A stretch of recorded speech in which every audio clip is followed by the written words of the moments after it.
100% transparency. My name is Giovanni, Patrick. and this is 100% transparency podcast. Man. First off, I want to thank everyone who have liked, subscribed, and showing us some love online. Sure. We're just here to try to show or give you guys as much information as we possibly can based on our personal experience being real estate investors. And we're not going to go around in the corners with you guys. We're going to give it to you straight. Yep. We're giving you from our own experiences, what we've gone through, and we're going to show you what it is, man. So it's just me and you? Just me and you. Big shout out to, again, Danny Boy and Corey. They're a little bit tied up with some personal things that's going on, but we still have to get here to give you guys the game. You know? I had to break out of jail for this, so them boys probably coming for me anytime now. So on today's episode, we really wanted to dive into data in real estate. And what I mean by data is doing your homework when it comes to what type of market we're in, right? How home prices are fluctuating up and down in the market. Are we still in a seller's market or are we in a buyer's market? And it could change like that. It could change, right? So I think this is very important because from our personal experience, right, we have overpriced one of our property. Right. We've overpriced. I think that was probably my fault too. I kind of jumped the gun on that one. Yeah, that was me. We've overpriced one of our property, and that property sat in the market a lot longer than we expected. Right? So if we're understanding that if you overprice, you won't get what you're looking for, right? Let me give you an example. The comps in this area of properties that are moving on the market is 320. You decide to list based on all you've invested in the property. 350. You are going to you're going to lose big time on that property. Now, there are exceptions to this. There are homes that will sit on the market for a certain amount of time and a person just really like this house and they'll invest the money. But we're talking the majority here, right? And you're probably going off things that are personal to you in a sense of, but I put all this in this property, right? I put the gold trim in, I put the gold this, I put the chandelier, I put all this. Right. And you're thinking, this property should go for this amount. It should go. This amount. Right. So you're saying 320, I know that's where it's at right now in this area, but man, for all we've done, 350 should be good. And then what happens now is the property will stay on the market a little bit longer. Real estate investors understand this about Cleveland market based on data. This is data. If the property is on the market for over 10 days, you are no longer in control. The buyers are now in control. So if you have it at 350, just understand after 10 days, they will start submitting offers for 300. We've experienced this firsthand. So this is just what we've seen that works. You price the property at a fair, at what the average market cost is based on the metrics of this house, which means based on what previous comps are, what other homes have sold for, and what this neighborhood, the average selling median price, right? And don't think that because another house was sold for this amount, your house is going to be selling for the same, because there's differences with the homes, right? Correct. That could be a bigger house. Your house could be 3-bedroom. That could have been a 4-3 or whatever, so you can't compare. You just got to go with, like you said, data with the type of house that you have. Does it have an AC? Does it have a finished basement, right? Does it have brand new windows? Does it, these are all variables that may offset what your property may sell for versus what that other property that you saw sold for. So these are all things, and I just know, just as it stands, we went against Jamie one time. We went against the data. One time we went against what Jamie, recommended, and we ended up getting less for that property. Every other property that we've priced the property aggressively, we've gotten multiple offers and over asking. So for me, that's saying okay, never overprice your property. Data. Yeah. I am building data based on history of what has transpired in certain zip codes, certain properties where we are. Yeah. We are building data and we're working with that data to make sure we continue successfully selling our properties, right? And then another thing that I've experienced is after 10 days, man, those offers are coming in low. You at the mercy right now of the buyer. Those offers are coming in low. And think about it. They have the leverage now. We've spoken about this on one of our last podcasts. We look for properties that are 30 to 60 days on the market. We're looking for if it. we're doing it, others are going to do it to us on the other side. Right. So again, data, right? And I find that a lot of people, they're using emotion versus data. Mm-hmm. Emotion doesn't drive the market. Data moves the market, not emotion. So stop overpricing your properties. If it's a situation where you're too far into your rehab, you just have to run your numbers better, man. You have to start doing your numbers better, because you overprice that property, it's going to end up costing you. It's going to hurt. Because I know if I'm going to buy a house after 10 days, what you're asking is no longer exist. That's not in my, I'm no longer even thinking to come close to what you're asking at this point, because obviously it's showing that no one is buying it at this point after 10 days. No one is buying the house. You haven't gotten any offers. You're not on a contract. So another thing too, I mean, that happened, right, which kind of screwed us in a sense, is in the time frame that we were rehabbing the property, the market switched on us.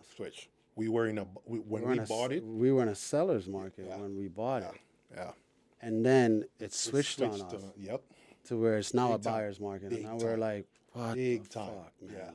Because prior to that, every property that we've ever done, within 3 days, we were under contract. We're under contract in 3 days. Every property prior to Shockingly, I'm like, man, this shit is... It's different. It's different here. So now we had to start understanding that, okay, now we're in a different market. We have to approach this a little differently. Yeah.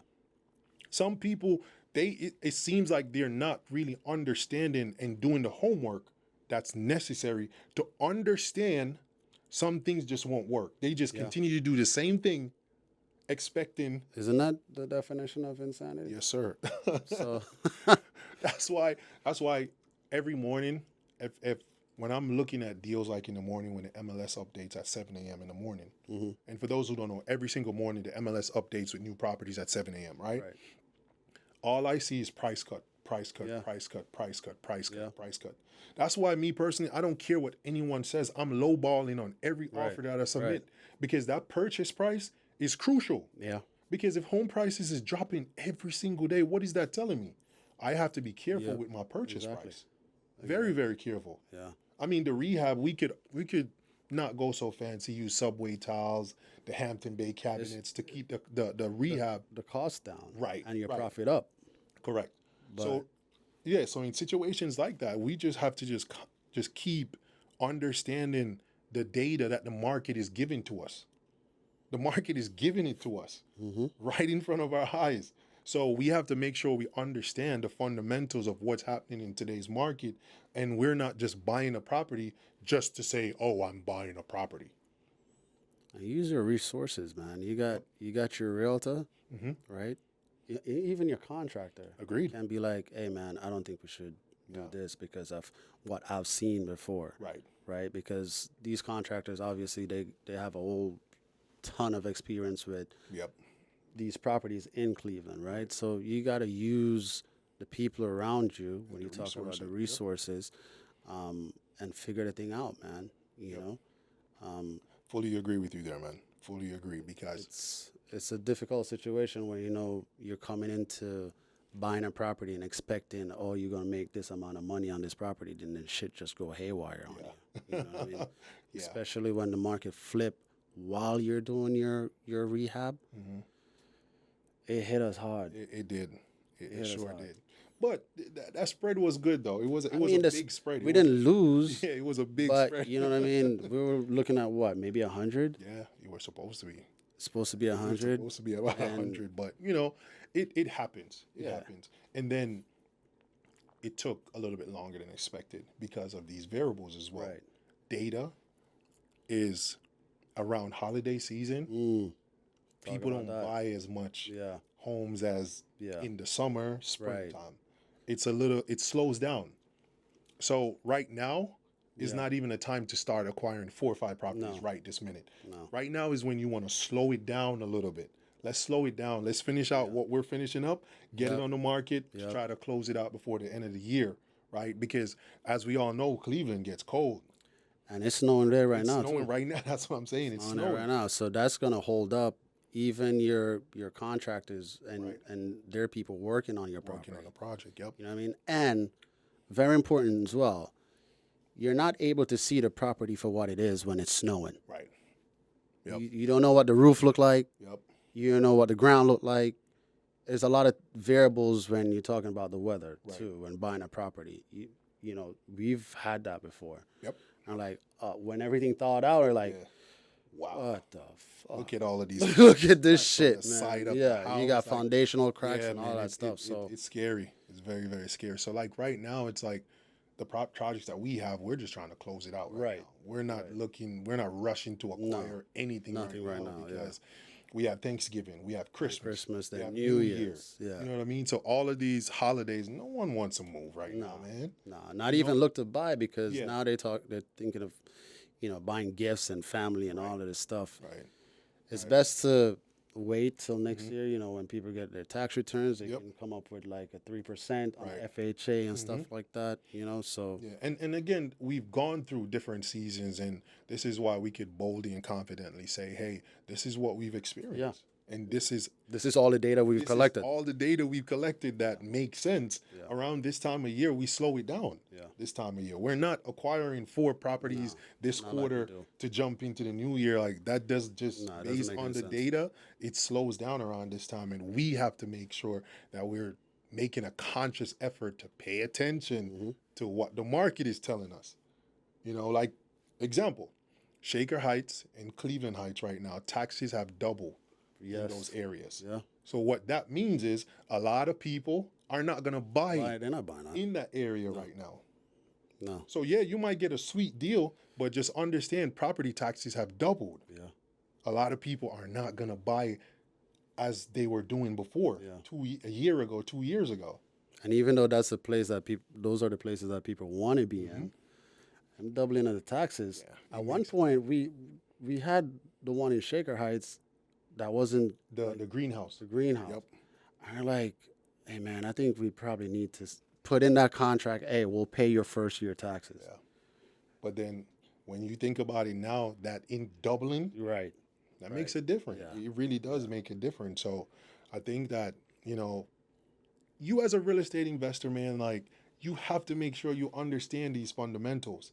Because if you don't understand these fundamentals, it could end up hurting you. There's a lot that comes with it, man.